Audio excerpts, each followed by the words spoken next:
Buenas tardes, chicos. Retomaremos el tema de crecimiento de microorganismos.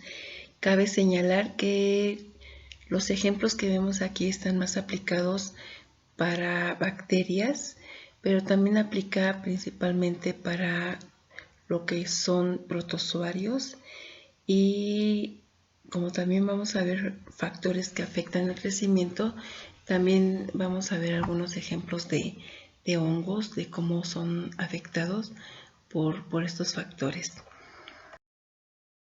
Entonces, se define crecimiento como un aumento en la cantidad de constituyentes y estructuras celulares. Cuando hay crecimiento en ausencia de división celular, hay aumento en el tamaño y peso de la célula, mientras que cuando el crecimiento es seguido de división celular, hay un aumento en el número de células. Es importante distinguir entre el crecimiento de células individuales y el crecimiento de poblaciones, ya que en los microorganismos, debido a su pequeño tamaño, no se hacen estudios de crecimiento individual, sino estudios de crecimiento de poblaciones. El crecimiento de una población es el aumento del número de células como consecuencia de un crecimiento individual y posterior división. El crecimiento de una población ocurre de una manera exponencial. El crecimiento exponencial es una consecuencia del hecho de que cada célula se divide dando dos células hijas, las cuales al dividirse darán dos células hijas, y así es que en cada periodo de división la población se duplica. Lo podemos definir y analizar con las curvas de crecimiento. Entonces, las curvas de crecimiento vienen siendo unas curvas donde se ve reflejado el número de individuos indirectamente y la curva que da la vamos a analizar. ¿Qué es lo que graficamos? En el eje de las X tenemos el tiempo y en el eje de las Y tenemos el logaritmo del número de células. Es importante recalcar que se vea qué es lo que se grafica en el eje de las Y. Este logaritmo nos da un número que podemos graficar más fácilmente y poder visualizar en forma lineal este crecimiento. Entonces, ¿en qué consisten las fases? La fase de latencia es el periodo de latencia o adaptación. No hay aumento significativo de la densidad celular. El crecimiento es asincrónico. La fase exponencial o periodo de crecimiento exponencial, en el crecimiento es sincrónico y se alcanza la máxima velocidad de crecimiento. La fase preestacionaria es una fase entre la fase exponencial y la fase estacionaria. Pudiéramos decir que es el vértice de la curva, donde empieza la fase estacionaria, la parte de la meseta. En este periodo se llama también periodo de retardo y desaparece el crecimiento exponencial. Los microorganismos entran en estrés. En la fase estacionaria, también se conoce periodo estacionario, no hay cambios significativos de la densidad celular con respecto al tiempo. Existe un equilibrio entre los microorganismos vivos y los microorganismos muertos. En la fase de muerte es también fase en la que el equilibrio desaparece y predominan los microorganismos muertos. No hay nutrientes para el recambio y las condiciones del medio de cultivo son muy adversas para el crecimiento. Entonces, ¿cómo podemos explicarnos estas fases? El tiempo de generación lo denotamos como G. Es el tiempo requerido para que una célula se divida o una población se duplique. Si partimos de una célula al cabo de una generación habrá duplicado su número y así sucesivamente en cada generación. Como se puede comprobar, el crecimiento se produce en progresión geométrica. Una generación da 2 células, 2 generaciones dan 4 células, 3 generaciones dan 8 células, 4 generaciones dan 16 células, 5 generaciones dan 32 células. Si nos enfocamos en el número de células, solamente de 2 pasan a 4, de 4 pasan a 8, de 8 a 16 y de 16 a 32. Tenemos algunos ejemplos de lo que son los tiempos de duplicación de algunos microorganismos. Entonces, tenemos, por ejemplo, Escherichia coli. En el medio en el que se pueden estar dividiendo, es la columna del medio, y el tiempo de duplicación en minutos. Y entonces la Escherichia coli en un medio de cultivo glucosa de ciertas sales específicas para el cultivo de Escherichia coli son 17 minutos que tardan en dividirse una sola bacteria para que den 2. Bacillus megatherium en un medio de cultivo de sacarosa y sales tarda 25 minutos. Streptococcus lactis en la leche tarda 26 minutos.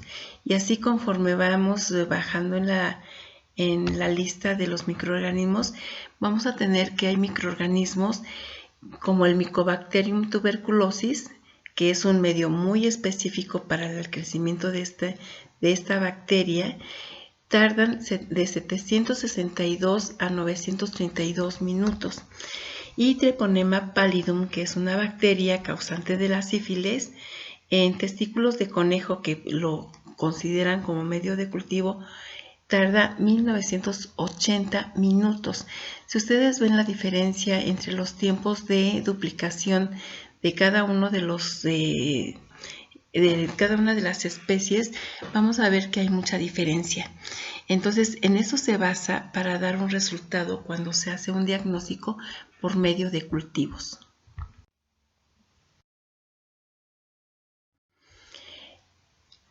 Vamos a ver en qué consiste la fisión binaria. Entonces ya dijimos, de una célula salen 2 y de 2 salen 4. Pero ¿qué pasa en todo ese trance de cuando es una sola bacteria y salen 2? Bueno, vemos que aumenta de tamaño. Aquí estamos viendo cómo está aumentando de tamaño. Hay una división, se hace un septo y después ocurre la división total. En esta fisión binaria, en los minutos, por ejemplo, en este ejemplo que tenemos, en 80 minutos que tarda esta bacteria, ¿qué es lo que pasa? Durante la fisión binaria, cada célula hija recibe una copia del cromosoma, de los ribosomas complejos macromoleculares, así como de monómeros y de iones inorgánicos para existir como una célula independiente. El ADN se ancla en la membrana y así cada célula hija se queda con una copia. Se forma un septo que dará lugar a cada una de las células. Las envolturas rodean a cada copia de ADN y finalmente se da la separación de las células. Aquí tenemos otra imagen explicando lo mismo. Tenemos que la célula se alarga y el ADN se replica. La pared celular y la membrana plasmática comienzan su crecimiento hacia adentro. Se forma completamente un tabique alrededor del ADN dividiéndolo. Las células se separan y en la parte izquierda tenemos un corte delgado de una célula de Bacillus licheniformis cuando comienza a dividirse. Se notan perfectamente cómo empiezan a hacerse unos tabiques, unos septos para la división del material genético. Un rato más, cuando los microorganismos tienen sus condiciones de vida para poderse dividir, se da la división. Si no tienen las condiciones necesarias, la división es difícil que se dé o se da más difícilmente. Entonces, las proteínas FTS interactúan para formar el aparato de división llamado divisoma. La FTSZ polimeriza y forma un anillo en el centro de la célula. La FTSA es una enzima ATP hidrolasa que provee la energía para ensamblar proteínas en el divisoma. CYP-A ancla a FTSZ a la membrana citoplasmática. FTSL es una proteína involucrada en la síntesis de péptidoglucano y también llamada proteína de unión a penicilina. Su actividad es bloqueada por el antibiótico. Cuando se dan tratamientos con este antibiótico, entonces, ¿dónde va a actuar el antibiótico? Precisamente es en la síntesis de la pared celular. En este caso, la pared celular de las bacterias se llama péptidoglucano, que es una proteína unida a carbohidratos. Y entonces, ¿qué es lo que hace que se inhiba cuando hay administración de antibióticos como penicilina? La formación de la pared celular se inhibe y ya no se da, y por lo tanto la bacteria ya no puede desarrollarse. Entonces, es importantísimo saber que la formación de la pared celular en la bacteria y en la fisión binaria de todas las bacterias es importante. En todas las células que no tienen pared celular, como por ejemplo las que forman nuestro cuerpo, este tipo de células, cuando se da la división de meiosis, lo único que pasa es que hay una división en las diferentes fases de todo lo que viene siendo el material genético y todo lo que viene siendo los contenidos y organelos para la formación de nuevas células, pero solamente hay en la fase de la telofase, hay una división y un anillamiento de lo que es la membrana celular. Pero en este caso, con las bacterias que sí tienen pared celular, es importante saber que la formación de la pared celular es uno de los pasos tan importantes como la división del material genético que tienen estos microorganismos. Entonces, el bactoprenol acarrea los precursores de la pared celular en el periplasma. En el periplasma actúa con la enzima que inserta los precursores de pared celular y cataliza la formación del enlace glucosídico. La transpeptidasa forma el enlace peptídico entre las cadenas de aminoácidos de las unidades de mureína. En la replicación del ADN ocurre previo a la formación del anillo FTSZ. Este se forma en el espacio entre los cromosomas duplicados. El MIN-C es un inhibidor de la división celular y previene que la proteína FTSZ ensamble el anillo hasta que el centro se encuentre formado. El MIN-E inhibe la actividad del MIN-C y se ancla al centro de la división. La proteína FSTK participa en la elongación. La FSTZ también tiene actividad de GTP hidrolasa, que es una enzima, libera la energía para la polimerización y despolimerización, así como para el ensamblaje y desensamblaje del anillo. Pequeñas aberturas son llevadas a cabo por las enzimas autolisinas que tienen una función similar a la lisozima. Las autolisinas se encuentran presentes en el complejo divisoma. La síntesis del nuevo peptidoglicano deja en la célula gram positiva una cicatriz. Las aberturas y la síntesis debe ser coordinada para evitar la autólisis de las células.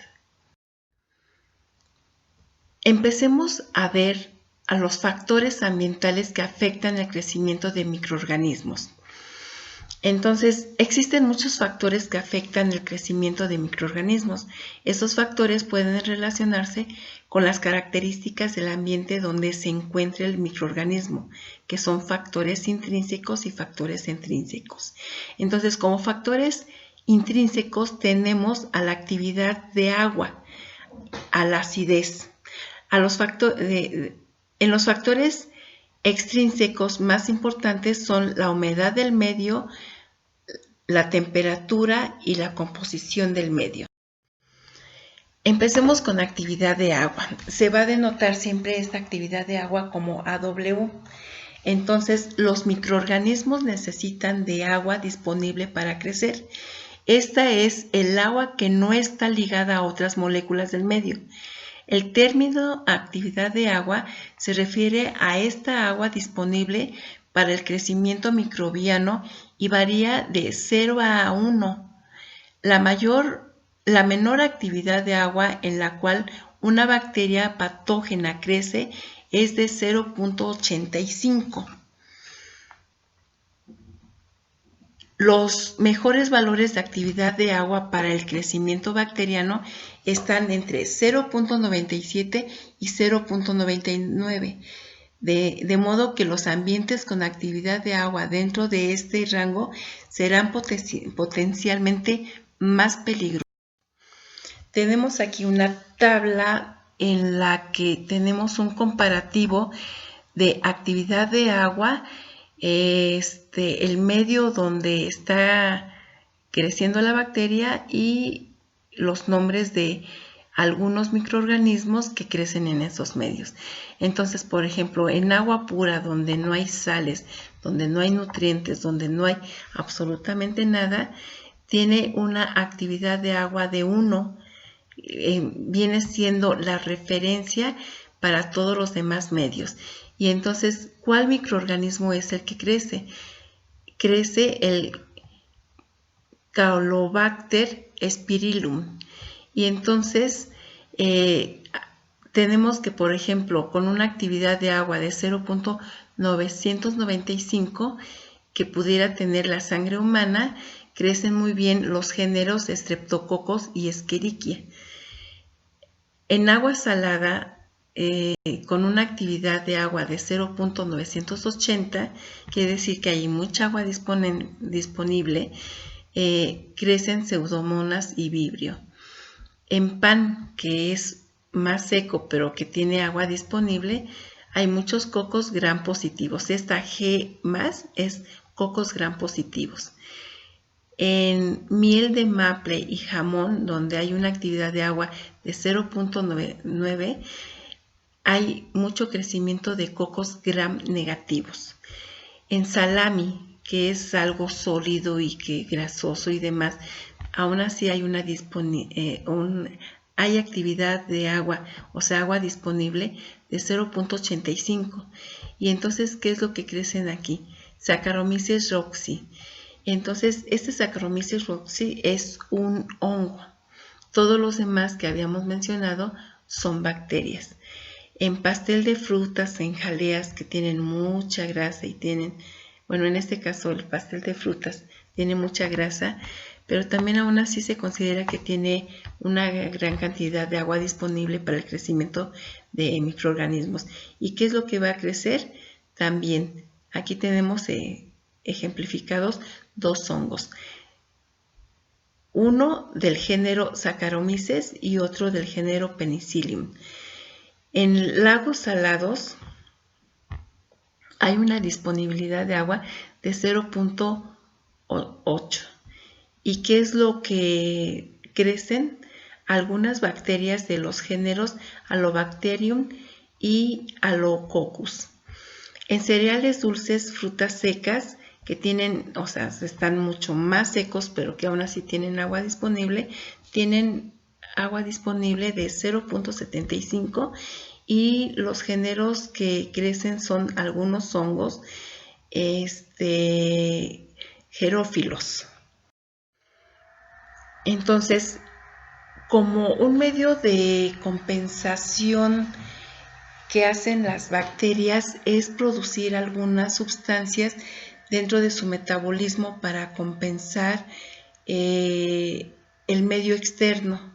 Y entonces esta formación de sustancias que hacen los microorganismos es para poder seguir sobreviviendo en los medios donde se están adaptando o donde están creciendo, para poder dividirse. Entonces, una de las sustancias que se están produciendo generalmente son aminoácidos, como por ejemplo glicina, betaína y ectoína. Algunos carbohidratos como sacarosa y trealosa.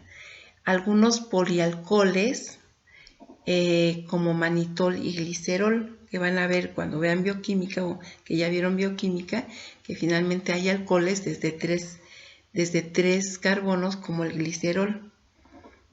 Y otros, formación, por ejemplo, de cloruro de potasio y propionatos de dimetil sulfónico.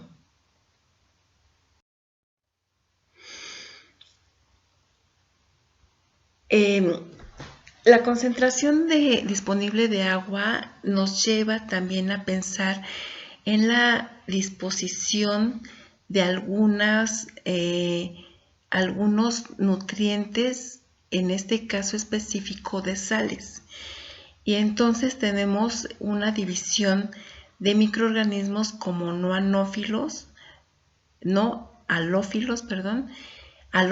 moderados, halófilos extremos, halotolerantes, osmófilos y xerófilos.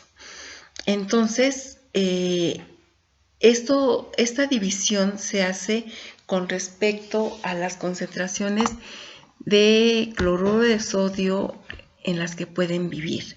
Y entonces, por ejemplo, los no anófilos, estos son microorganismos que crecen en concentraciones de 1 a 6% de cloruro de sodio. En halófilos moderados crecen en concentraciones de 6 a 15% de sodio. Halófilos extremos crecen en concentraciones de 15 a 30% de cloruro de sodio. Halotolerantes toleran disminuciones de la actividad de agua, pero crecen mejor en ausencia de solutos. Los osmófilos son capaces de vivir en altas concentraciones de azúcar. Los xerófilos crecen en condiciones de baja actividad de agua. Y entonces aquí, ¿qué es lo que vemos? El ejemplo, por ejemplo, de la Escherichia coli, donde tenemos que,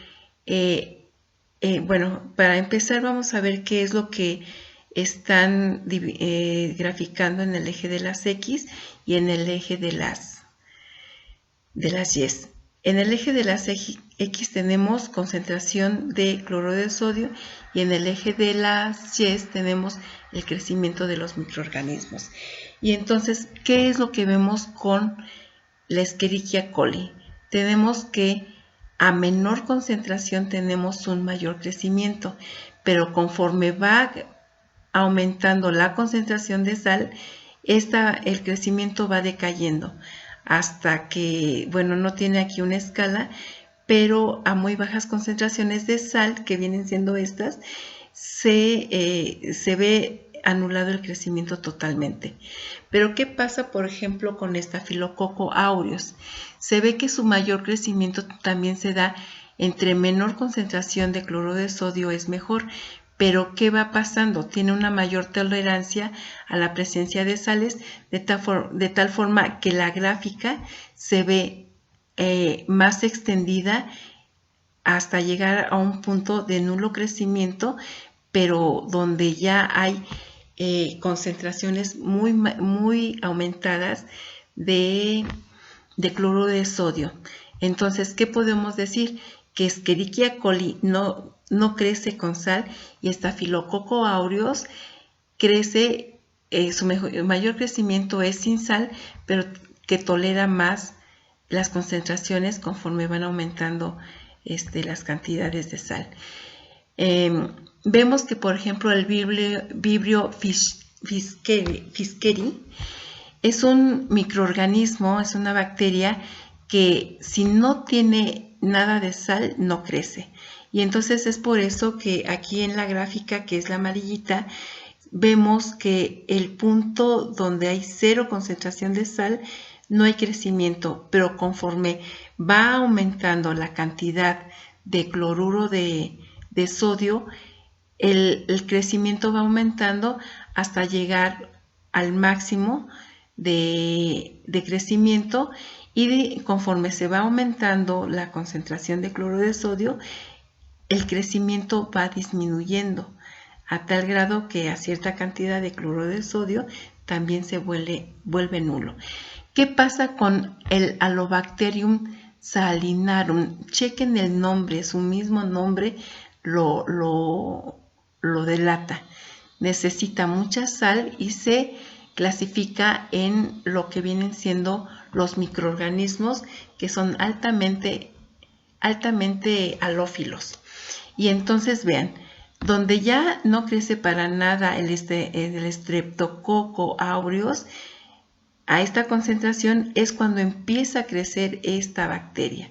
Y bueno, ¿qué pasa con él? Que entre más concentración de sal, llega un momento de estacionaria donde por más sal que se aumente, ya no hay mayor crecimiento. Y entonces sí, tenemos que analizar y hacer la diferencia entre lo que son los microorganismos no anófilos, los halotolerantes, los halófilos y los extremadamente halófilos. Y todo esto tiene que ver con concentraciones de la sal. Y entonces, por ejemplo, los halófilos sí requieren sal. Estamos viendo al Vibrio fiskeri.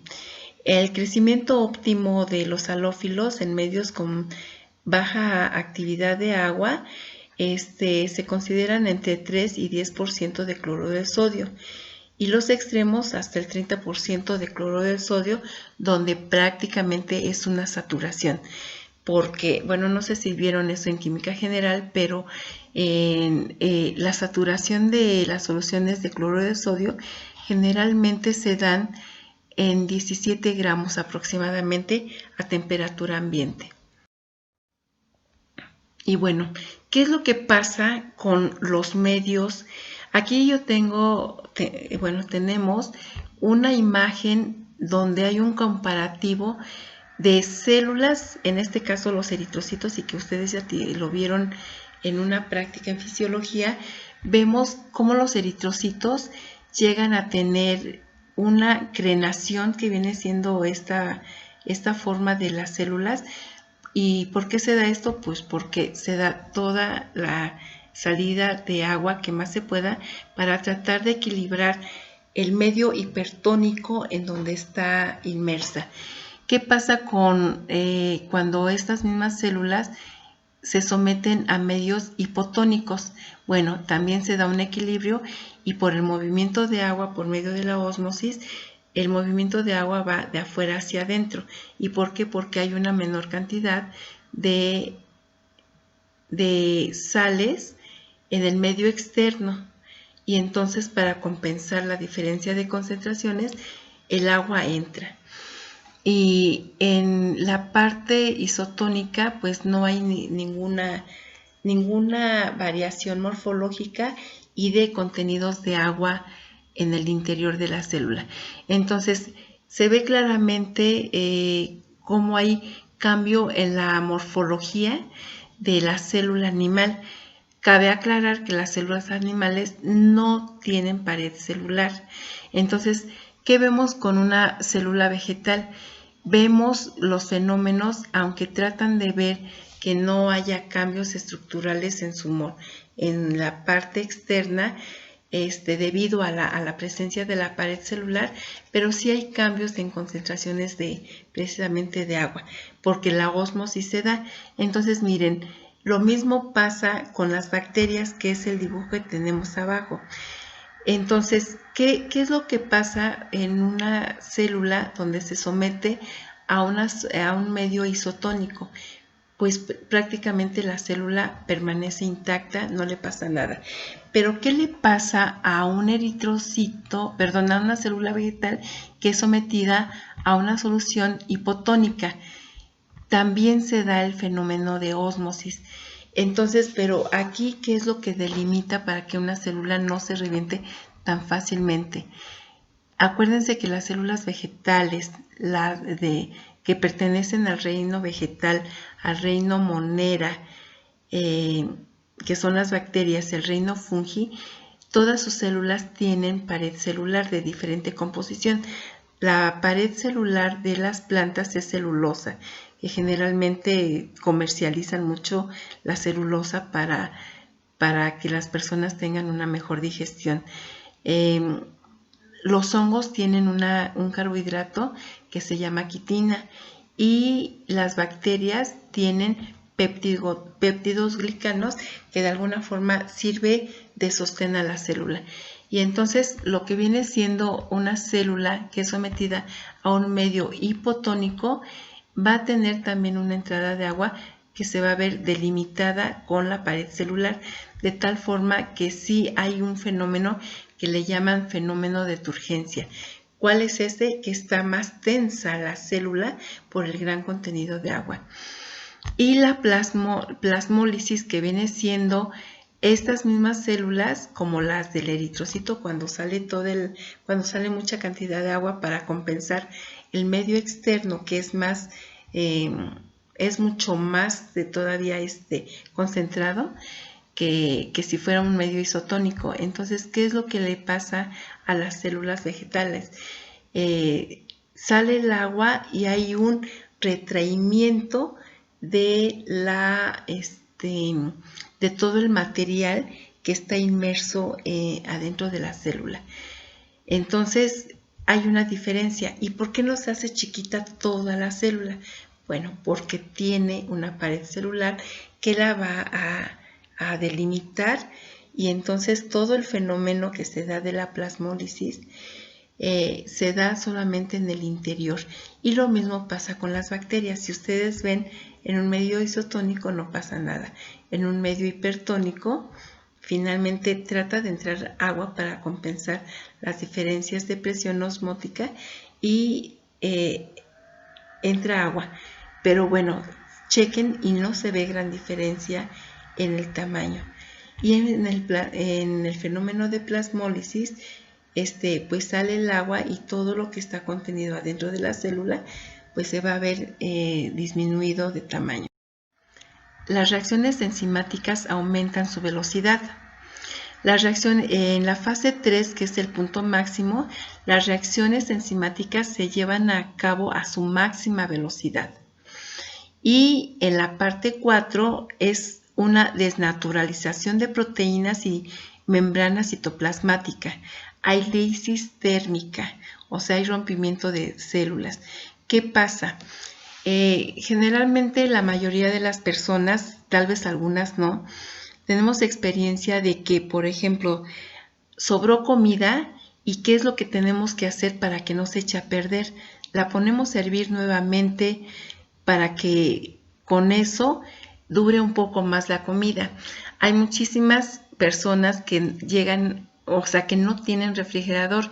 ¿Y qué es lo que hacen? Yo, por ejemplo, veo a una vecina y veo que, por ejemplo, su fruta, por ejemplo, una papaya, un melón, que son frutas que no, bueno, generalmente si no se terminan, con el tiempo, si se llegan a poner expuestas al aire, con el tiempo se echan a perder, ¿sí? Pero bueno, ¿cómo hervir una sandía? ¿Cómo hervir una papaya o cómo hervir un melón. Generalmente siempre son frutas que las comemos frescas, pero no así las comidas. Y más, ya vimos lo que viene siendo la actividad de agua. Si la actividad de agua es mucha y vamos a suponer que es un caldo, generalmente los caldos se echan a perder mucho más rápido que una comida seca. Entonces tenemos que estar hirviéndolas constantemente para que no se echen a perder. Entonces miren, hay una clasificación de los microorganismos dependiendo de qué temperaturas son a las que crecen. Y entonces de ahí tenemos que, por ejemplo, si en un refrigerador nosotros tenemos una temperatura de entre 2 y 8 grados centígrados, pues ya vimos que, miren, tenemos acá la clasificación de los microorganismos que son psicrófilos y que van a estar creciendo en una temperatura de 0 a 20 grados centígrados. Y entonces, ¿cuál vendría siendo el ejemplo de este tipo de microorganismos? Como el Flavobacterium. Pero bueno, por experiencia todo el mundo sabemos que hay microorganismos que están dentro de nuestro refrigerador, como por ejemplo muchos hongos que están en las tortillas viejas y de todos modos siempre van a estar creciendo a bajas temperaturas comparadas con esta bacteria que es Flavobacterium sp. Sp quiere decir sin género. Y entonces, ¿qué es lo que nos dice? Hay una B negativa y si ustedes ven más abajo en la cuarta fila van a tener una B positiva. Eso se refiere a que son bacterias gran negativas, las de B menos, y las B positivo son gram positivos, que es una forma de cómo clasificar a las bacterias principalmente, ¿no? Bueno, y de ahí vamos a ver la clasificación de acuerdo a la temperatura en que crecen estos microorganismos. Entonces ya vimos a los psicrófilos que crecen de 0 a 20 grados centígrados, a los mesófilos que crecen de 20 a 40 grados Celsius, perdón, dije centígrados, son Celsius. Y es, por ejemplo, la Escherichia coli, que crece a 37 grados Celsius. Termófilos, que son de 40 a 60 grados Celsius. Y está, por ejemplo, la especie de G, no sé cuál sería, bueno, de esta especie. Y esta viene siendo una especie que es gram positiva. Los hipertermófilos que crecen de 60 a 80 grados Celsius. Y tenemos el ejemplo que es el Thermococcus celer.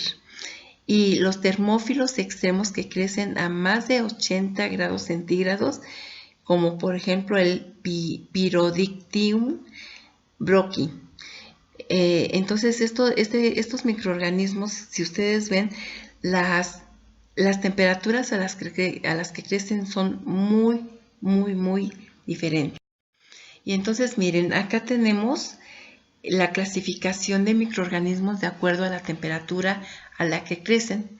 Y entonces tenemos algunos microorganismos de ejemplo.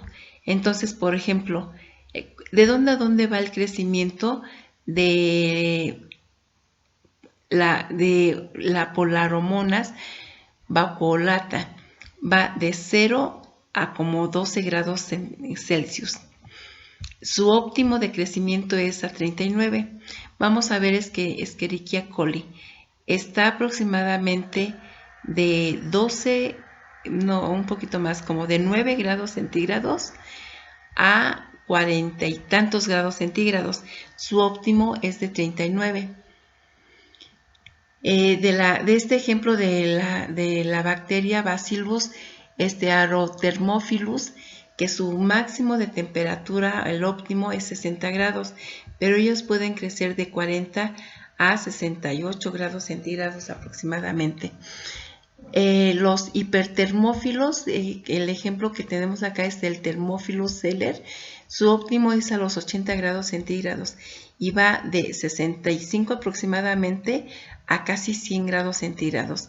Y los extremadamente termófilos, aquí lo ponen como hipertermófilos, es por ejemplo, este es otro diferente al que teníamos en la tabla, que es el Pyrolobus fumari. Y entonces, ¿cuál es el óptimo del crecimiento? A 106 grados Celsius. Si ustedes checan, tenemos su crecimiento que va de 90 a como 115, pero el óptimo es 110. Entonces, miren, aquí tenemos un esquema en donde tenemos algunas bueno, la comparación de grados en Celsius y de grados Fahrenheit. Entonces, ¿cuál es la zona peligrosa que aquí están refiriendo? La zona peligrosa viene siendo toda la zona donde las bacterias tienen un rápido crecimiento y algunas pueden producir toxinas. Entonces, si nosotros tenemos, por ejemplo, un caldito de pollo en la estufa y lo hervimos y lo tapamos y lo dejamos ahí, ¿qué creen que va a pasar? Más rápido se va a echar a perder. ¿Por qué? Porque el crecimiento a temperaturas tibias le favorece a los microorganismos para su crecimiento. Entonces, ese crecimiento que va de 20 a 50 grados Celsius es el óptimo para la mayoría de muchísimos microorganismos que nos hacen daño. Y entonces miren, aquí les decía, algunos microorganismos, no todos son bacterias, pero se ve favorecido. Tenemos el esquema de un termómetro con caritas, donde la zona de peligro es donde aparentemente está un microorganismo todo sonriente, y esta representación de un microorganismo pues es porque está en una zona de confort donde puede crecer favorablemente si es que tiene los otros factores de crecimiento que le favorezcan. Y entonces, por ejemplo, tenemos en la zona de peligro para nosotros, pero que favorece a los microorganismos, tenemos el crecimiento de la Escherichia coli, que es una bacteria, Candida albicans, que es un hongo, y Trichomonas vaginalis, que es un protozoario, y Helicobacter pylori, que es otra bacteria.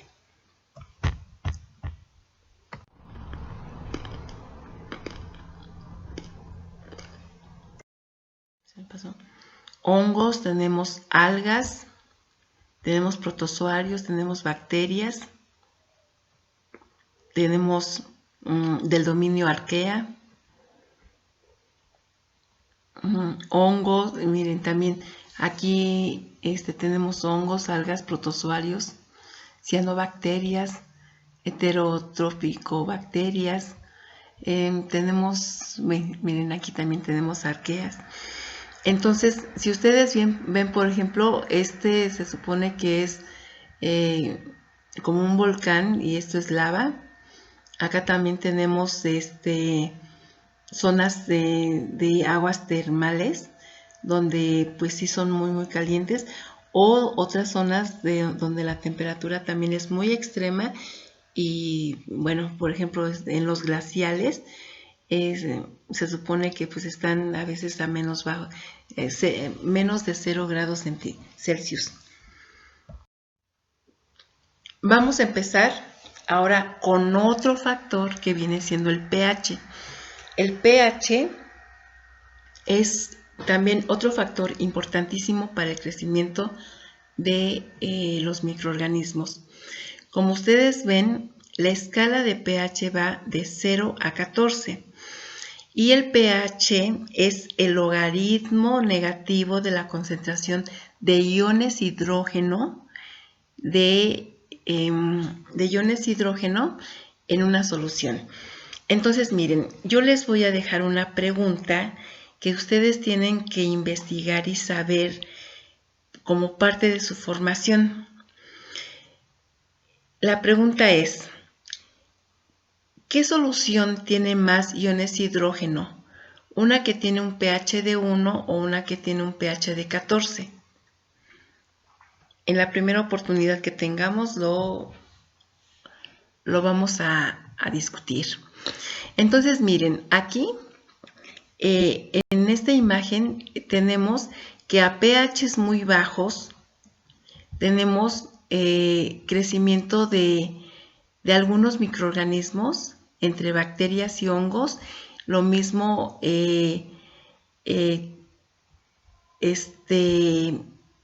lo que vienen siendo pHs alcalinos, también tenemos algunos protozoarios, tenemos algunos hongos, tenemos algunas bacterias.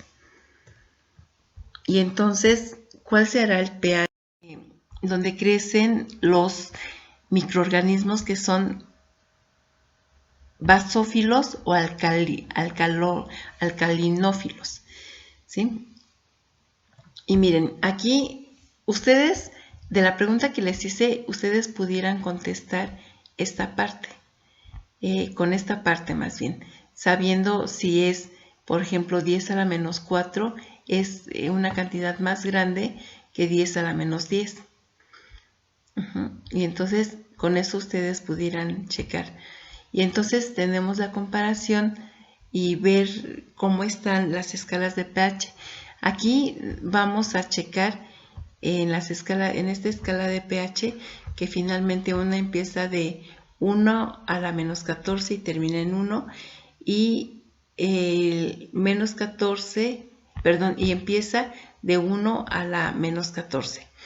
Entonces, chequen, nada más están invertidas las gráficas, pero coinciden en la neutralidad, y es 10 por 1 por 10 a la menos 7. Entonces, eso, si yo le saco logaritmo a eso, me va a quedar 7. Y así sucesivamente. Por ejemplo, si yo tengo un pH de menos 14, ¿qué logaritmo voy a tener? Pues voy a tener el logaritmo negativo de 1 por 10 a la menos 14, y eso me va a dar 14 nada más. Pero ¿qué pasa si yo tengo el 1 como concentración de iones hidrógeno? Voy a tener que ese 1, cuando yo tenga un valor de pH, va a ser 0. Están las cosas. Bueno, y entonces los intervalos de pH para el crecimiento de algunos microorganismos. Tenemos que los mohos crecen de 1 a 3.5 y el mínimo es de 1 a 3.5, el óptimo de 4.5 a 6.8. El máximo en que pueden crecer es de 8 a 11. Las levaduras, que también son otro tipo de hongos, pueden crecer de 1.5 a 3.5, el óptimo de 4 a 6.5 y el pH máximo de 8 a 8.5. Las bacterias, la gran mayoría de bacterias crecen en pHs que tienden a la neutralidad, pero aún así son ácidos. Entonces, la mayoría de las bacterias crecen en unos rangos mínimos de 4.5 a 5.5 y el pH óptimo viene siendo de 6.5 a 7.5, el óptimo de 8.5 a 9. Y en bacterias lácticas, que es un grupo importante en la industria lechera, las bacterias lácticas, de hecho, cuando ustedes se toman un Yakult o un yogur, están tomando bacterias lácticas. Generalmente tienen más estrecho su pH. Si se fijan, el pH mínimo es de 3 a 5, el pH óptimo es de 5.5 a 7.5 y el máximo es de 6.5 a 8. Como ven, hay rangos que están más abiertos y pueden crecer en diferentes pHs.